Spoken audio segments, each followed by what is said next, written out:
Hello there. In this lesson we're going to be talking about ScrollTrigger. First of all, let's create a new timeline. As we have already learned, our page is already set up. I'm going to rename the timeline to ScrollTrigger. And then I'm going to enable ScrollTrigger.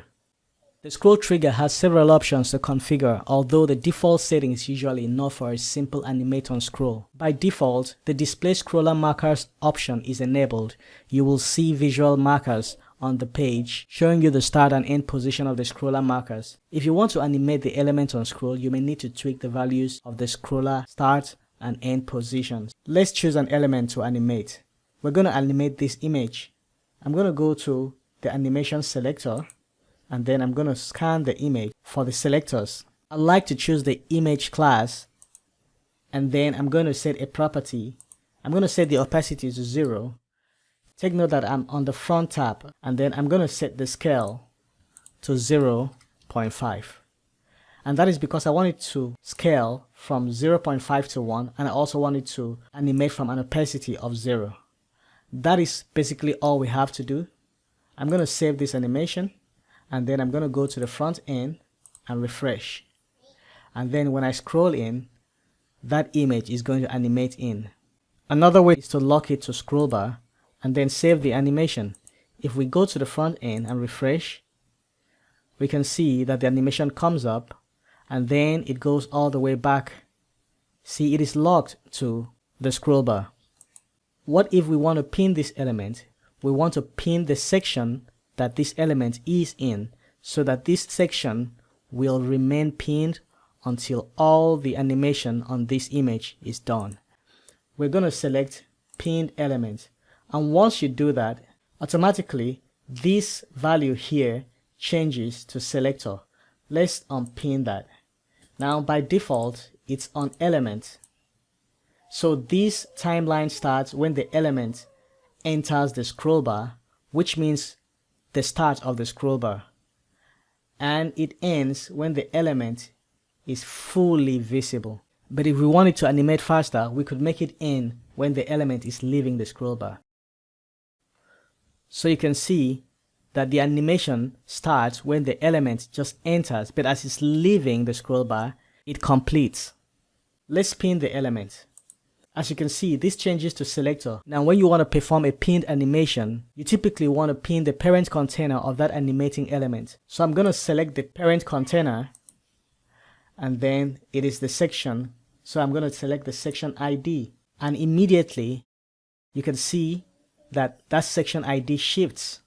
I'm also going to copy that same ID, and then I'm going to put it here. But things don't look right, and that is because our starting point is here, but we need it to pin when the section gets up here. So we will need to move our starting point all the way up here, and then we're going to have to move the end point all the way higher. So I'm going to set the start point to 0, and as you can see, that section jumps to the starting point. But then we're going to set this to -50. The end point moves beyond the screen. So when we scroll, the parent container pins to the top of the page and waits for the animation to complete before it continues. Let's save this and look at the front end. So now this pins and that animation continues, and then the rest of the section scrolls. In reverse, the same thing happens. Now let's add some more animations. I want to add this text and this button to the ScrollTrigger. So I'm going to add a new animation node, and I need to select an element. So I'm going to scroll down here. Using the animation selector, I'm going to select the text. Make sure that you're selecting the ID that is unique to that text. I'm also going to select the button with the ID. If you notice, we have two elements in the same timeline, and those two elements are also here in the same animation node. So let's see what happens. Make sure that live preview is on. So I'm going to animate that, but then nothing happens because we have not yet added a property. So what I want to do is I want to add a property to this. So I'm going to go to translate and add 50. And then when we animate, the section is going to pin. Let's look at that again. The section pins and we still see this.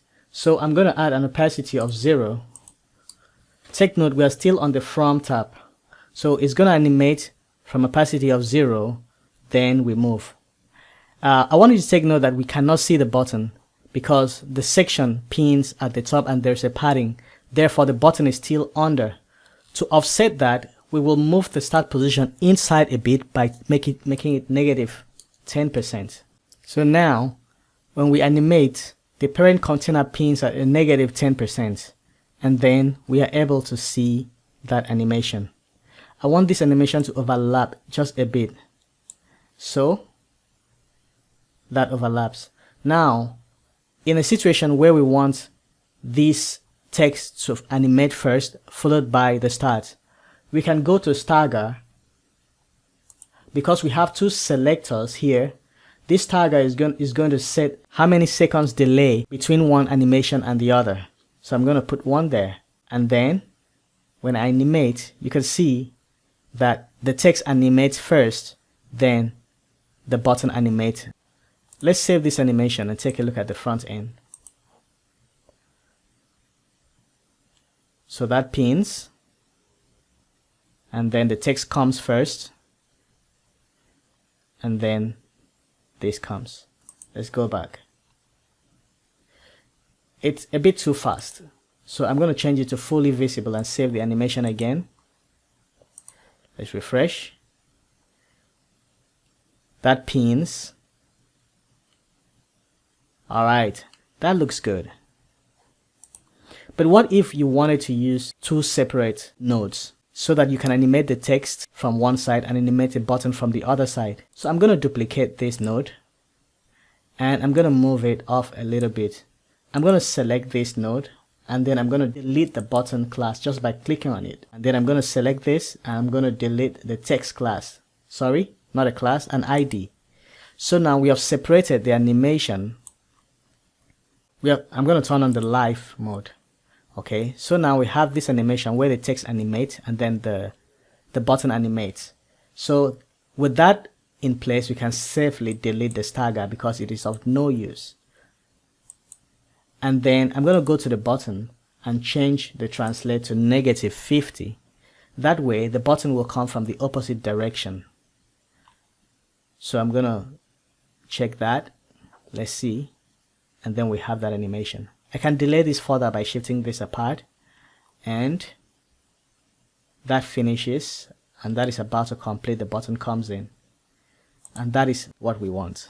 If you feel the need to move this up further, you can always scroll back up and maybe change this to -15, and that will move it a little bit further up, but I think that is just too much. Let's make it 12. And let's check the front end.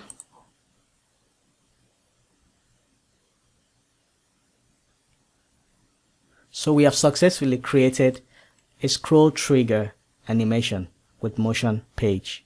In the next lesson, we're going to take a look at how to create interactions and page events.